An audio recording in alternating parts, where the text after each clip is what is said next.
मन सुख निज के जानियो, तुमने शरीर के सुख को, तन के सुख को, मन के सुख को अपना मान लिया। भयो काल के चेरे। जिस प्रकार से कोई मछली बझाने वाला बंसी में चारा देता है मछली को खाने के लिए, मछली बझ जाए, मछली का लालच है, उसी प्रकार से जम ने पुरुष को लालच दिया स्त्री शरीर का, स्त्री को लालच दिया पुरुष शरीर का, और इसके अलावा विषय वासना जम का चारा है इस जीव को बझाने के लिए, न कि हमारा आहार।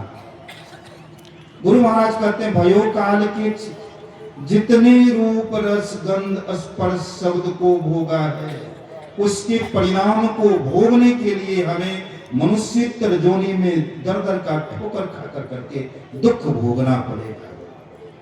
गुरु महाराज कहते हैं हे जीवात्माओं, इस तन नव द्वार से अपने आप को अंदर में 10वें द्वार में प्रवेश करो, तब आत्मिक सुख अर्थात निज सुख, अपना सुख जो आठों पहर का सुख है, जीव का आनंद है, उस सुख की प्राप्ति होगी। आए अब इसी विषय को उपघाट आश्रम से आए हुए श्रद्धेय रविंद्र बाबा से सुने कि वह सुख हमें कैसे प्राप्त होगा जिसे पाकर हम तृप्त हो जाएं।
तीसरी बार तो जोर से जरूर बोलिए, बोलिए श्री सद्गुरु महाराज की जय।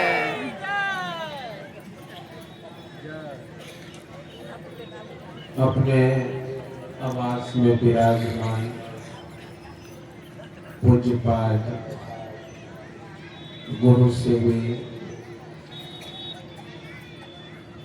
बाबा को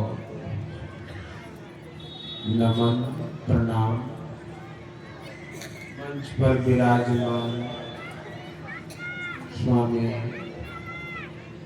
नरेशानंद बाबा, हमारे अद्भुत और अद्वितीय मंच संचालक बाबा स्वामी शंकर या शंकर बाबा, नमन। सब बाबा को नहीं जानते हैं। संजय बाबा जहाँ भी हैं आपको भी प्रणाम। जो भी मंच पर हमारे गुरु महाराज के दीवाने बाबा लोग हैं, सब बाबा को प्रणाम। और आप तमाम सत्संग प्रेमी महान भाव माताओं एवं भक्तिमती बहन, आपको भी हृदय से नमन प्रणाम। हम लोग पाठ और प्रवचन के माध्यम से सत्संग श्रवण कर रहे थे कि एक सभा लगी है, एक मीटिंग हो रही है, यूं कहिए कि बैठक है, और ऐसे ऐसे महापुरुष लोग बैठे हैं जिसको लगभग अध्यात्म में विचरण करने वाले, अध्यात्म मार्ग पर चलने वाले सब लोग जानते हैं। शिव, अज, शुक, सनकादिक, नारद। शिव क्या चर्चा है इनकी, जहां देखो तहां शिव चर्चा ही चर्चा है। शिव बाबा, भोले बाबा, शिव, अज कहते हैं ब्रह्मा जी को। सबसे पहले भोले बाबा का नाम लिया गया, और भोले बाबा का क्या काम है? सृष्टिकर्ता का यहाँ नाम नहीं लिया गया है अज, लेकिन पालनकर्ता का नाम नहीं लिया गया। सृष्टिकर्ता अज ब्रह्मा जी और संहार करता भोले बाबा है। इनका सबसे पहले नाम लिया गया ताकि आदमी डर जाए कि अगर इनकी बात पर हम नहीं चले तो पता न क्या कर दें। शिव, अज, सुख, सुखदेव जी महाराज, सनकादि ऋषि और नारद बाबा। अद्भुत है नारद बाबा को। आप देखिए अपने मन की आंख से, क्या बीना बजाते हैं, स्वच्छंद विचरण करने वाले नारद बाबा। इन सब महापुरुषों की एक सभा लगी हुई है, और क्या कह रहे हैं? सब कर मत खगनायक करिए राम पद पंकज ने। इन सब महापुरुषों का मत विचार क्या है कि करिए, क्या करिए? तो राम पद पंकज ने। हाँ, राम, आप सुबह से सुन रहे, कल से सुन रहे कि राम किसको कहा जाता है। सीधा सीधा इधर उधर ना घूम के सीधा राम से मतलब राम ब्रह्म परमार्थ रूपा। राम से मतलब परमात्मा समझिए। अगर उतना दूर जाने का मन नहीं है तो गुरु महाराज समझ लीजिए। बोलिए श्री सद्गुरु। ज्यादा दूर जाने का मन नहीं है तो समझिए कि यही हमारा राम है, गुरु महाराज। राम करिए राम पद पंकज नेहा। किसी ने कहा कि पंचों को हम नहीं सुनते, न मानते हैं। और कोई है ये कहा कि बोलने वाले को हम नहीं सुनते, कोई प्रमाण है, लिखा वगैरह है क्या? बोला है ना, श्रुति पुराण सद ग्रंथ कहाही रघुपति भगति बिना सुख नहीं। यहां भी कुछ लोग कंफ्यूज हो जाते हैं अंग्रेजी में। अंग्रेजी में कुछ लोग यहाँ कंफ्यूज हो जाते हैं, और कि वहां तो कह रहा कि करिए राम पद पंकज सेवा, और यहाँ कहते हैं कि रघुपति भगति बिना सुख नहीं। ये राम फिर यहाँ रघुपति, इसलिए हम कहते हैं कि न राम के चक्कर में पड़िए न रघुपति के चक्कर में पड़िए। जब भी ये सब नाम आवे तो सीधा समझिए सब हमारा गुरु महाराज का नाम है। बोलिए श्री सदगुरु। सब गुरु महाराज का नाम है। तो करिए, क्यों करिए? तो इनके चरणों में नेह करने से, प्रेम करने से क्या होगा? तो हमको सुख की प्राप्ति होगी। अब सुख भी समझना होगा। कैसा सुख? क्या ये आंख से जो हम देखते हैं लाल पीला हरा, क्या ये सुख हमको चाहिए? ये कान से जो बढ़िया बढ़िया शब्द सुनते हैं, क्या ये सुख चाहिए? ये नाक से तरह तरह के सुगंध लेते हैं, गेंदा गुलाब जूही वगैरह का सुगंध, क्या इसका सुख चाहिए आपको? ये जिह्वा पर फटाफट पता न मिट्टी के बर्तन में दही परोसा, वो सुख चाहिए? वो रस चाहिए आपको? कौन चाहिए आपको? क्या यही सुख है? सुख ये भी है, ऐसा नहीं है कि ये नहीं है। अगर ये सुख नहीं मिलता तो ये बोलती बंद हो जाती। बोलिए श्री सदगुरु। थोड़ी देर के लिए सुख, लेकिन क्या यही सुख सुख है? क्या ये एक चमड़ा से जो हम स्पर्श करते हैं, ठंडा गरम, ठंडी लग रही, जाओ बढ़िया से स्वेटर दे दो, थोड़ी देर के लिए आराम, सुख मिला ना, क्या यही सुख चाहिए? बोला ये भी सुख सुख है, लेकिन ये सुख को क्षणिक बताया गया। ये सुख जैसे भूख लगी, भूख का दुख है, लेकिन भोजन किया तो भूख का दुख थोड़ी देर के लिए खत्म, वो थोड़ी देर के लिए खत्म हुआ। लेकिन कोई सुख ऐसा है जो एक बार अगर मिल जाए तो बार बार सुख में, सुख ही सुख है, सुख ही सुख है। ऐसा सुख कहाँ है? बोला इन इंद्रियों के माध्यम से जो भी हम सुख प्राप्त करते हैं, इसमें सुख सुख नहीं है, वो शाश्वत सुख नहीं। तो फिर किससे? बोला इन इंद्रियों से जो शक्ति प्राप्त, जिसके द्वारा इंद्रियों को शक्ति मिलती है, वो कोई है। वो कौन है? तो जीवात्मा है।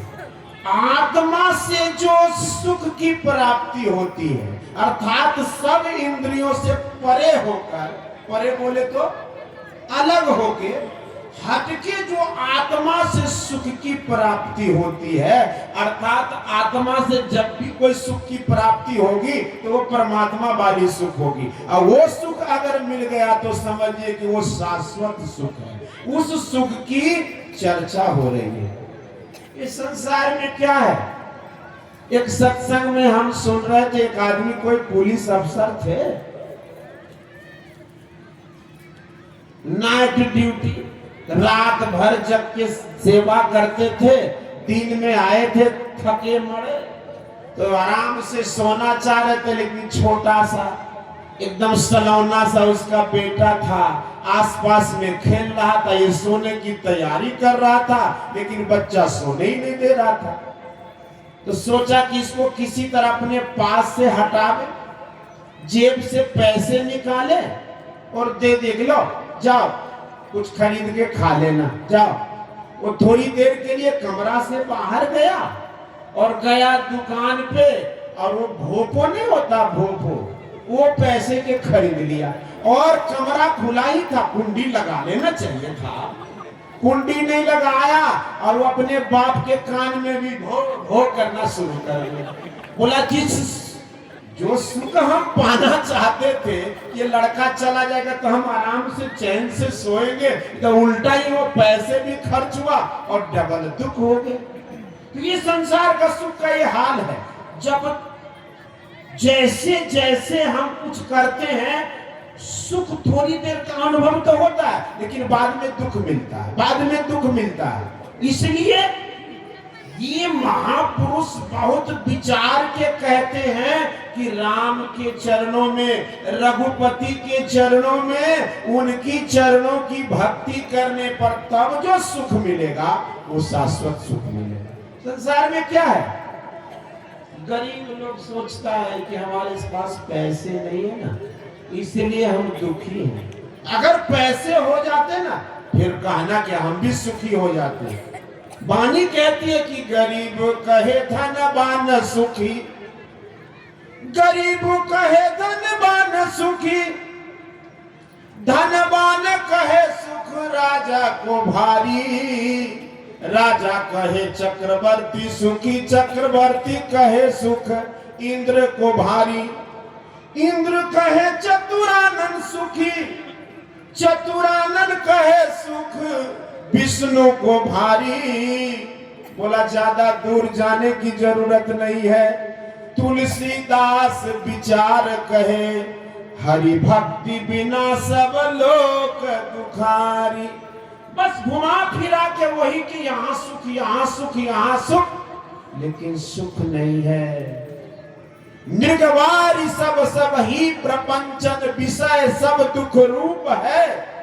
ये जो हम देखते हैं ना, जो मिर्गा रेगिस्तान में राजस्थान में, वो बालू पर देखता, जब प्यास लगती है ना वहां पानी मिलेगा, वहां दौड़ के जाता है, वहां पानी नहीं है, आगे पानी होगा, आगे पानी होगा, लेकिन पानी नहीं मिलता है और पानी प्यासे मिर्गा मर जाता है। ठीक उसी तरह अगर जो भी कोई लोग संसार में सुख की कामना करता है, संसार में सुख की प्राप्ति नहीं होती। दौड़ते दौड़ते एक दिन थक जाता है और जब समय नहीं रहता है तब सोचता है कि भाई अब क्या, अब नहीं। बालापन वे खेल कूद में, तरुणाई मदमान, वृद्धापन में जन और धन के तृषा छुए छे आसमान। अब की करिए भगवान, अब उमर शाही बाबा कहते थे कि उमर बिहान हो गया। अब क्या, जो समय मिला है उस समय में अगर हम आप नहीं राम के चरणों में, रघुपति की भक्ति में, परमात्मा के भजन में अगर समय नहीं दिया, आछे दिन पाछे गया, किया न हरि से हेत, अब पछताए क्या होत है जब चिड़िया चुग गई खेत। ये पछताना पड़े, पछताना न पड़े, इसलिए हम लोग को सोच विचार के भक्ति करनी चाहिए परमात्मा की। और ये भक्ति कहां से शुरू होती है? संत सदगुरु के चरणों में जब तक नहीं जाएंगे, क्या मजाल है कि आप भक्ति कर लेंगे? संत मता बिनु गति नहीं, सुनो सकल बेकान, और जो चाहो उद्धार को तो बनो संत संतान। अगर अपना कल्याण चाहते, उद्धार चाहते, मुक्ति चाहते, भक्तिमंत होना चाहते हैं, तो संतों के संतान बनना पड़ेगा, अर्थात भक्ति करनी पड़ेगी। इसलिए संतों के संतान बनिए, भक्ति कीजिए। और फिर कहना ही क्या है, ये इस समय मिला हुआ है, और ऐसा अगर आप नहीं कर रहे हैं तो उदाहरण दिया है बड़ा जबरदस्त, जो ऐसा उदाहरण है कि जो असंभव है। कमट का उदाहरण दिया है, कछुआ, ये सब उदाहरण, और अंतिम वाला उदाहरण तो और कितना बढ़िया है कि बारी मथे बरु होय घृत, सिकता ते बरु तेल, बिनु हरि भजन न भव तरिए, यह सिद्धांत अपेन। परमात्मा के भक्ति के बगैर,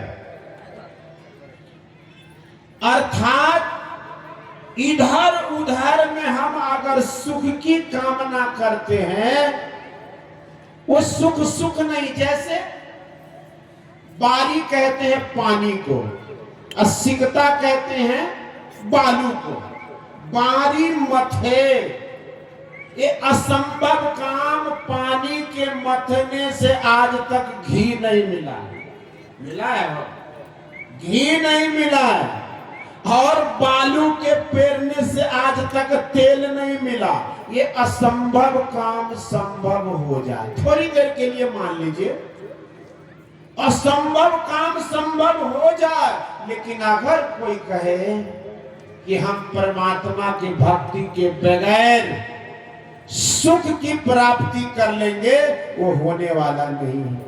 इसलिए और परमात्मा कैसे है? परमात्मा बहुत पावरफुल है, बहुत पावरफुल परमात्मा है। सुनिए ना उनके बारे में क्या कह रहे हैं कि मस्कर करई बिरंची प्रभु अजही मसकते हीन अस विचार तजी संशय राम ही भजही प्रवीण। परमात्मा देखिए कैसे पावरफुल है। मस्कर करई बिरंची प्रभु, मस्कई मतलब मच्छर को ब्रह्मा बनाने के सामर्थ्य है। किसका भजन करने के लिए कहा जा रहा है? देखिए ना कितना पावरफुल है।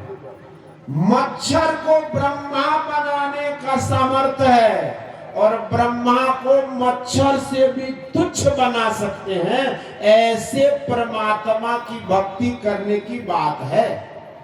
इसलिए अस विचार तजी संशय राम ही भजही प्रवीण। इसलिए ऐसा विचार के जो प्रवीण लोग हैं, जो होशियार लोग हैं, जो समझदार लोग हैं, वो इधर उधर के भटकन को छोड़ दीजिए और परमात्मा राम के चरणों में प्रेम कीजिए। कैसे कीजिएगा? तो संतों के पास आइए, सत्संग सुनिए। सत्संग सुनते सुनते आपको समझदारी हो जाएगी। कोई ना कोई आपको श्रद्धास्पद कोई संत मिलेंगे और संत मिलेंगे तो परमात्मा प्राप्ति की युक्ति मिलेगी उनसे। युक्ति प्राप्त करके मानस जप कीजिएगा, मानस ध्यान कीजिएगा, दृष्टि योग कीजिएगा, नादानुसंधान कीजिएगा और पंच पाप से बचने का कोशिश कीजिएगा। बोलिए श्री सद्गुरु महाराज की जय।